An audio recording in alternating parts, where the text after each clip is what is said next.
Reading from the Bhagavad Gita, translated from the Sanskrit by Swami Nikhilananda.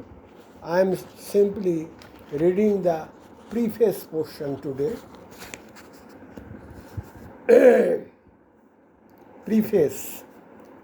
Among the sacred books of India, the Bhagavad Gita occupies a very high place.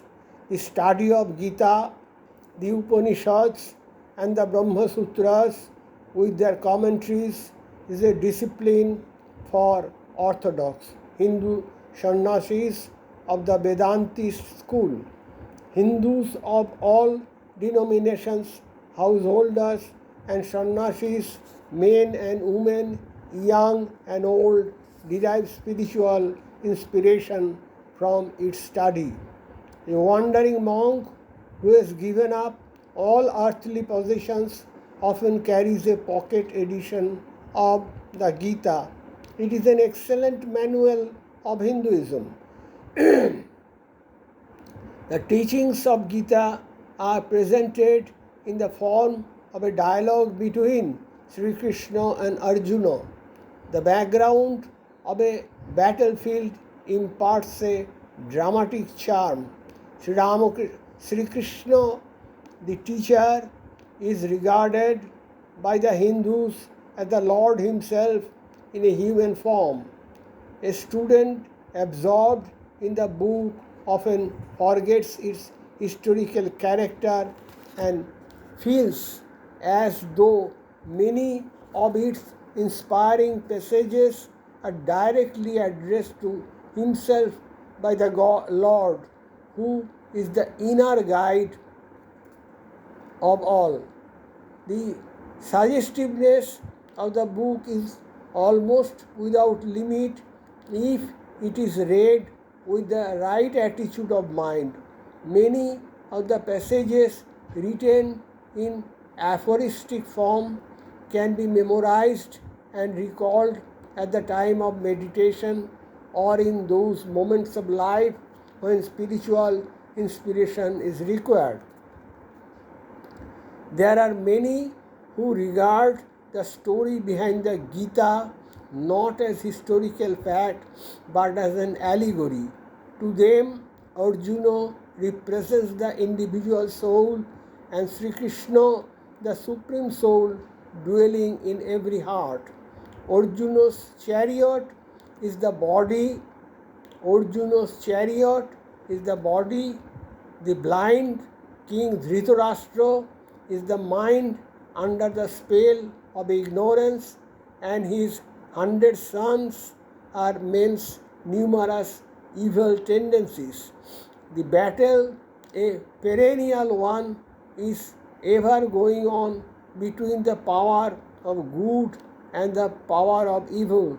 The warrior who listens to the advice of the Lord speaking from within will triumph in this battle and attain the highest good. The Hindu philosophers have never been satisfied with the mere intellectual understanding of a religious treatise. Scripture is simply a key to the infinite storehouse of knowledge that lies within every human soul. The purpose of philosophy, darshana, is to enable a student to see the truth, that is, to realize it in direct experience. Hence, certain moral and spiritual disciplines are necessary in order to create the right mood for study of the scriptures.